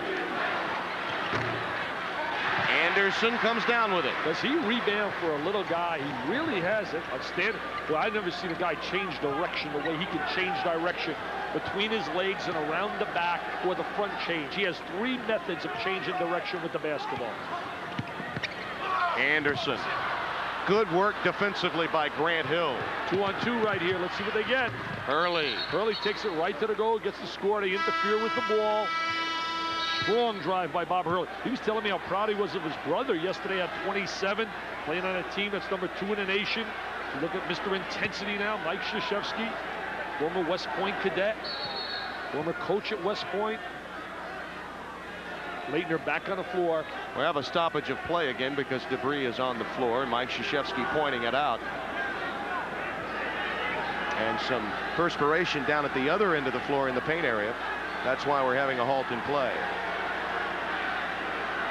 Bobby Crimmins got an outstanding staff as well. He really has some solid coaches on that staff. Guys that have been around, like Kevin Cantwell with him at Appalachian State way back in Boone when he made the NCAAs in '79. Sherman Dillard, Jimmy Hebron, and Bruce Dalrymple. Maybe the best rebounding swing guard in college basketball in the decade of the '80s. Sherman Dillard and also Cantwell do a tremendous job recruiting. Patience right now in offense. Each possession now becomes real big going to the last 7 minutes of the game. With Leitner back in the game, they still are trying to protect him defensively. Newbill Gets pushed. He pushes. He pushed off on Leitner. Yes, he pushed off. Dick Paparo right there on the baseline.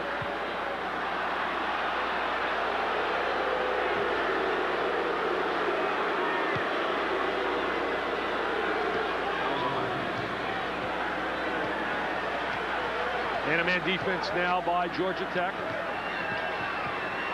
Leitner with the screen to set up that shot for Grant Hill, and Brian Davis lost it out of bounds, and there'll be an overrule here. Dicky Paparo will overrule that call. Paparo communicates with Gordon, and they get the right call, and that's the important factor. Get it right. He doesn't like the call. Mike Krzyzewski doesn't like the overrule. 63-62, Tech by 1, and the game now, the pace of the game changing, becoming more of a half-court grinder the rest of the way. Well, basically the game changes and becomes more of a slow tempo game because of the presence of the zone defensively. The zone has a way of dictating tempo. Will look a bit more like the Georgetown-St. John's game you saw the first half of Big East ACC Wednesday. Carnesecca always shortens the game. Anderson. When you can play, you can zone, you can play diamond in 1, triangle in 2. The great ones always respond. Crimmins exhorting the crowd. He's becoming a cheerleader. He wants this crowd to carry him down the stretch. They got 3 games in a row at home right now, so this is a big game. Leitner. Get him the ball with those long arms inside. He's got that feathery touch. He has 10 in the game. 8 of those points in the second half, and he spent much of this half on the bench. Barry. Can't score from that wing. He's getting wide open shots. Mackey was losing his balance. He had to throw it up. And Anderson with the steal. Tremendous steal right there, right in the passing lane. Read that pass all the way. Nice dish. To Hill. Oh, what a difference a year makes. He kicks it out last year, and Dennis Scott's got 3.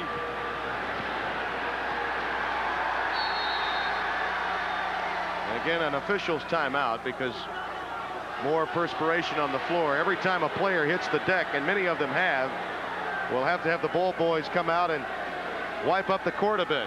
Don't forget, more action coming up tomorrow night. A great game in the Big Ten. The Buckeyes taking on the Spartans. North Carolina to beat Clemson. The Tigers of Cliff Ellis really struggling this year. The defending ACC regular season champions. And Wyoming meeting Hawaii. Wyoming after Sports Center. Reggie Slater, you want to see that wide body. He can really play at Wyoming. Grant Hill over Geiger, followed by Davis. Nice play by Brian Davis. Excellent hands to convert that tip. That play reminded one of Robert Brickey, didn't it? An acrobatic follow. Brickey was a tremendous jumper. To staying in that 2-3 zone. Geiger looking for the foul from Leitner, but he got it from Davis on the backside. If he didn't get in foul trouble today, I really believe Geiger would have a big game. Now remember, he got 3 very quickly and was forced to sit down. And again, the Duke bench, which has been helpful, will have to come through with a great deal more the rest of the way. Best way to describe the Duke program is simple: class. The barometer by which all academic institutions should be gauged at the student-athlete level. Well, the other great thing about the Duke situation, they have their priorities in order in that the basketball facility belongs to the students. They get the choice seats down on the floor, and it's just bedlam. I really believe, I've said it time and time again, and you have to be there to feel it, Tim. It's the best environment in terms of pregame and everything else in America. One of the real reasons that Bobby Crimmins has gotten this game and other games back in the Thriller Dome was to create a similar environment. They got an excellent environment here. They're really loud. Geiger picks up the foul as Grant Hill challenged him inside, and Matt Geiger picks up his 4th. He shows his multi-dimensional ability. They go to an isolation. They put the rock in the hands of the freshman. They show a lot of confidence and faith. They say, come on, Grant, go one-on-one and take him to the goal, and he does, and he comes up to the free throw line.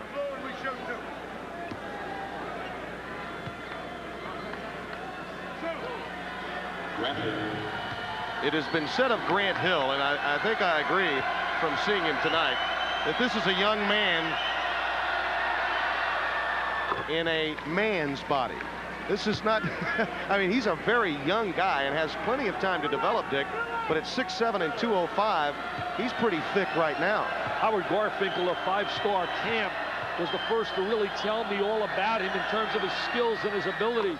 And he just told me, he said the kid is multi-dimensional, and he's without a doubt one of the 5 best high school players in the nation. And then when I had him in a McDonald's game, I could just see that those statements were valid. Barry. Yes, Barry delivers. He delivers a big one. I'll tell you one thing, he's not afraid to keep shooting the rock. And it was all set up because Kenny Anderson broke the press and broke it easily. I like the way Barry plays the game, though, in terms of his intensity. McCaffrey. If he gets wide open, you can count it. Changes speeds really make Anderson so special. The control of the basketball. He's got a great rhythm dribble. The ball becomes part of the anatomy. See, great head fake. Such confidence. So cocky with the ball. He's Muhammad Ali when he's got the ball in his hands. He says, I'm the champ. Hill active again defensively, knocking it away from Malcolm Mackey. 17 seconds on the shot clock for Georgia Tech. When we come back, Mike Krzyzewski's club remains tied, even with his big people in foul trouble. 10,113 jam-packed in Alexander Memorial Coliseum.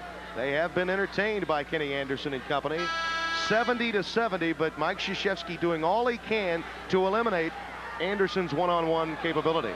The students during this era really at Georgia Tech have been treated, as we look at the reset here. And again, the 3 team, timeouts, 2 for Tech.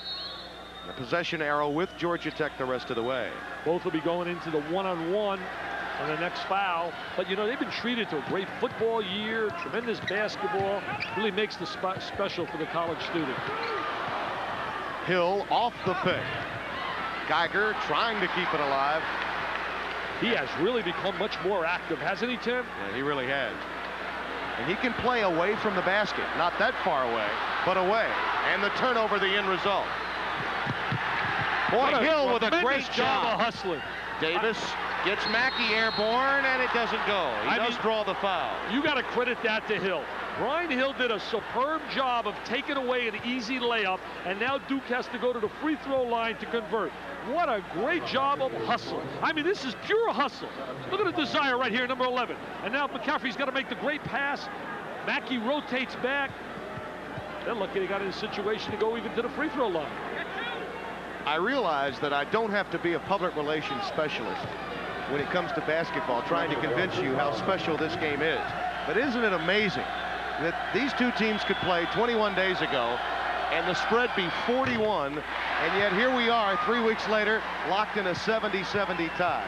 Could have been 50 if Mike Krzyzewski didn't sub and was inclined to his buddy Bobby Cremins.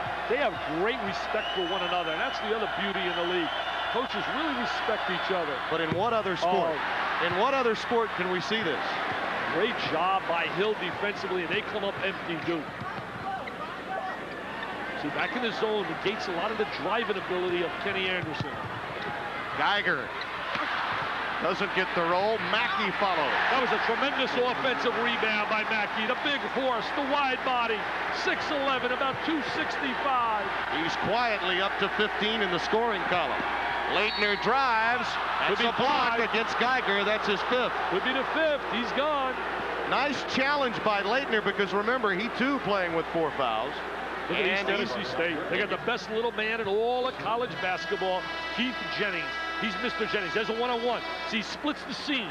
Anderson should have stepped over just a little quicker.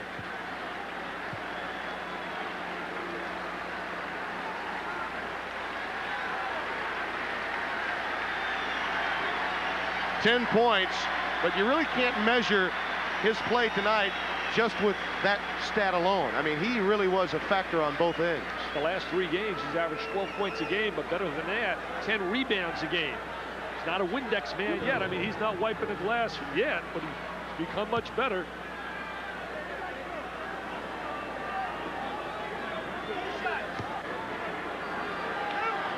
Christian Leitner at the line. I think Christian Leitner's going to have a great chance to make Gene Katie's Pan American team. I know he wants Shaquille O'Neal. You got to tell your buddy Dale Brown to make sure Shaquille O'Neal helps Gene Katie out with that Pan American Games team. I'm going to pick your team for you, Gene. No reason to tell Dale. You got to tell Shaq. I think he's a little more imposing a figure. He will not get the seniors. The agents won't let those guys play that'll be drafted in the NBA, so he's got to get the great underclassmen. 72-72, 2:36 and counting. Early playing head-to-head on Anderson. Now they're back in the man-to-man defensively. Davis slapped it away. Not the options you really want to have the ball there in that situation. You got 2:29 on the clock in a tie game. Every possession becomes big, and you have Hill and Newbill handling the ball in a two-man situation. Got to know your options, know your strength. That's one of the things that Mike Krzyzewski's mentor really does well. When you look at Indiana down the stretch, Calvert Chaney and Eric Anderson will shoot the ball. Brian Davis picked up his fourth. He sits down. McCaffrey comes back in. That gives another shooter to Duke on the offensive end as Ivano Newbill toes the line. Boy, free throws, you got to have them at this juncture. They've been shooting 71% as a team in the ACC, shooting only 68% for the year. Leitner wants the ball down in the box. He drop steps real well, uses the single reverse pivot. They got the angle to Leitner. Nice pass. There he is. Great option. They don't come up with the score, but a great option. You go to your best perimeter shooter. Georgia Tech gets it back, and very quickly, Brian Davis checks back in to play defense for Coach K. We got a good one right here, Tim. Going down, looks to the last shot. And this is a great ACC game, matching wits between two coaches, adjusting to problems that both teams have endured. Excellent job of adjusting. That's part of coaching, especially down the stretch. Here it is, man-to-man. Make sure he's stationary on that screen. Can't lay that illegal screen. Leitner clears for Duke. Duke right now basically has got to think about, number one, getting the ball to Leitner inside. We're tied at 72. Both teams with 2 timeouts remaining with 1:41 left in the ACC. You got those stats? This game is very meaningful in the ACC regular season standings. The winner of this game clearly becomes number 1, but again, a lot yet to be played as we reach the halfway mark in the ACC. The job Virginia is doing with their most recent loss, and Jeff Jones, tremendous job for him. They are a lethal team, particularly in Charlottesville. Jeff Jones and also Randy Ayers were 2 guys that really weren't the first choices of their athletic directors, proven again sometimes that you have great talent right in front of you. The win by Georgia Tech over North Carolina in Chapel Hill really has tightened things in a regular season, because there was really a threat that North Carolina might get away from everyone. I still think when it's all said and done down the stretch, Carolina will be up there as number 1. But again, remember, I said it, not you. But again, remember, the seeding for the ACC tournament is what's important, because in this league, unlike all of the others, it's the ACC tournament champion that hangs a banner in their gym as the ACC champion. And of course, the ACC tournament part of ESPN's championship week in the month of March. Duke spreading the court, going to their high percentage offense. 2 guys high post, setting some screens. Hurley isolated, draws a foul from Kenny Anderson. And that was created off the 2 high screens that they have. Leitner on one side. It's like a 1-4 offensive set. It's the initial step. He's got a smile on his face. I'd smile too if I had his ability. And you see again Davis coming in, McCaffrey checking out. Offensive, defensive substitutions by Krzyzewski the rest of the way. We mentioned the staff of Georgia Tech. Pete Gaudette has meant so much to Mike Krzyzewski, along with Tommy Amaker, and probably the nicest looking assistant coach, Jay Billis. Jay Billis looks like he belongs in the movies as we're looking right there at Kubek and McCaffrey. You mentioned Pete Gaudette. He coached for 7 months in Kuwait. Also, Peter Gaudette hired, ready for this, Randy Ayers was a member of his staff at West Point. Here's where Anderson, now it's usually Anderson time. He loves this. Pressure players like Isaiah Thomas, Anderson love it when the game is on the line. Now Hurley's going to try to deny him the ball, keep the ball away from He's going to try to deny it, but he can't. They're going to isolate. Sort of a 1-4 set this time, and Anderson will find a seam.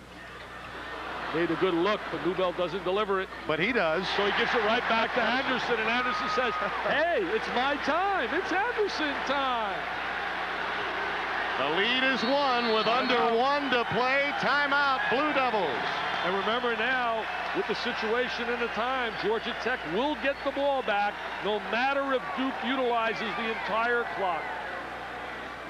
The crowd anticipates a frenetic finish, and why not? 74-73 with 53 seconds remaining.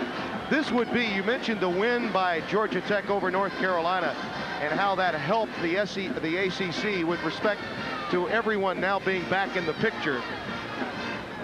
A lot would be lost for that North Carolina win on the road should Georgia Tech lose this game to Duke. I mean, the momentum that they have built could really be stopped a bit mid-season in the ACC if they don't get a win at home against Duke. And let's face it, these guys want to win desperately to pay back Duke for that 41-point loss. I agree with you from this factor as well. Winning at home, especially with a 3-game home trip coming up right now, 3 in 5 days, playing Maryland and North Carolina State, they have a chance really to put themselves in great shape. And this game becomes very important. It's the pride factor. You get beat by 41. You want no moral victory. You don't want to go in the locker room and say, well, we played them close, because that doesn't get you anywhere when you look at your W's and L's at the end of the year. So it is a big game, and it's a big game right now for Georgia Tech, I think more than Duke, because it's on the Georgia Tech floor.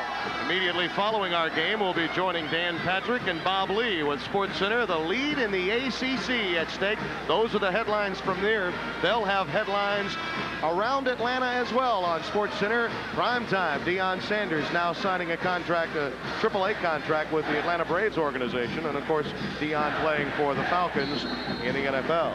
Right now, talk a little bit about strategy. You're going to see Duke go to a situation. They're going to a double stack down low. I think they got to go to Leitner as their guy eventually, using some clock and get the ball to Leitner. Anderson knocks it away from Hill. The arrow to Georgia Tech. They were going to Grant Hill in the 3-second area. Possession of the basketball so important with the shot clock off. Kenny Anderson with a steal, and he can play keep away the rest of the way. Kenny Anderson has done it all tonight. He has rebounded. He's been a cheerleader. He's been a scorer. Who said great offensive players can't play defense? He showed you right there what he can do on the defensive end as well. Kenny, you are special. He anticipates exceptionally well defensively. He doesn't play what I call solid individual team defense, but he plays tremendous defense off the ball. Always anticipated. Larry Bird does a great job off the ball defensively. His 8 steals tonight represent yet another record for Kenny Anderson. That's a career record at Georgia Tech. Talk about steals. What about Eric Murdoch? You talk about a guard that has really raised his stock. Murdoch's on another level. We want to say congratulations to Eric for breaking the NCAA record last night for most steals in a career. Oh, he is your Windex Player of the Week as well. So right after he gets some publicity, he comes through and breaks another record at Providence. Right now, some strategy, Tim, as we look at the situation. We have 41 seconds on the clock. We have right now, the ball is in the hands of Georgia Tech. Do they take it to the last second? I feel they will take the ball down and shoot the ball with about 5 or 6 ticks on the clock, so they have the opportunity for the offensive rebound if they were to miss. And with a guy like Mackey working the glass, they have that chance. Georgia Tech with a 1-point lead. Duke will have to come up with the ball. 41 seconds remaining. Right now, the guy that'll have the ball most likely will be Anderson. But remember this, in the game against North Carolina on the big play, with the defenses concentrating so much on Anderson, Mackey was the guy that delivered the big 3-point play inside. Remember, it's so important just to trigger the inbounds pass. Duke can deny the ball very well. They almost did exactly that. Bobby Hurley picked up the foul. They called the foul on Hurley, but not a good look by John Barry on that baseline, throwing the ball right under the basket of Duke. Also, not a good job by Georgia Tech in utilizing the screen to help to get somebody free. See, they're too stationary. And right now, he's staring. He anticipated. He reached over the back. Hurley can't believe it. Says, no, no, no.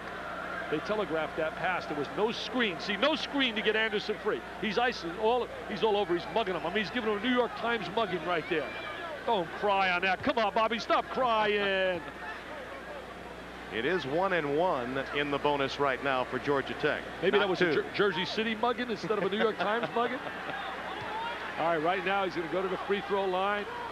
The one positive here for Mike Krzyzewski, even if he scores, they get the chance with the ball. He smiles. Well, he used all of the iron there. He loves this. He absolutely loves it. Mike doesn't love it seeing him at the free throw line. You know, Mike coached him during the World Championship games and said, what a great kid to coach. In the Goodwill games, silver and a bronze for those two teams. Pretty good night right there. Oh, now see, here's where Duke can take it to the last shot. The last shot either win or it goes to OT. Don't give Georgia Tech a chance to get the ball. And the Duke motion produces a nice shot for Hill, rejected by Newbill. The follow is good and a foul.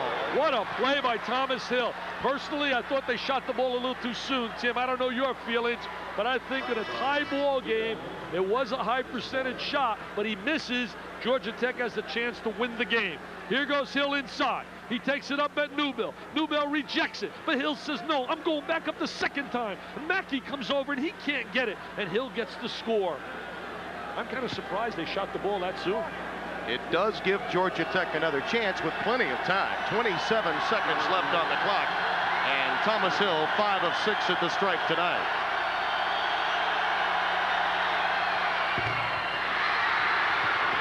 Kubek on the deck. What a big rebound by Greg Kubek. Great rebound. I lost count of that score for a minute, Timmy. It was my error. They were not tied at that situation. Now we got a tie. Now he's got to take it down to the overtime. But you were not incorrect in your analogy that they could have used more of the clock, but they have the ball right back. But they had to go for that high shot. See, now they got a chance to win it right here. Great play, great execution, great play.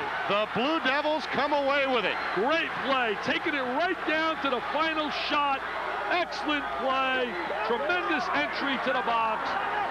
Remember the play by Kubek off the missed shot. What an excellent rebound that was, and boy, did it pay dividends. My one eye must have really messed me up, Timmy, on that score.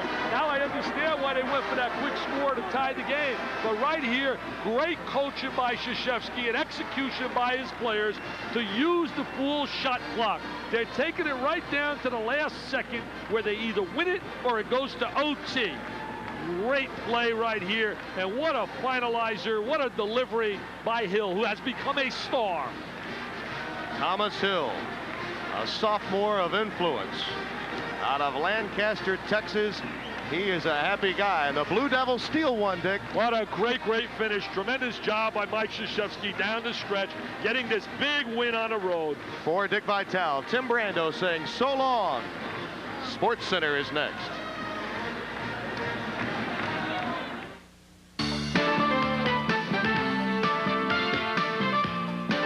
ESPN's presentation of NCAA basketball, Duke versus Georgia Tech, has been brought to you by Today's Chevrolet, who invites you to see why more people are winning with the heartbeat of America.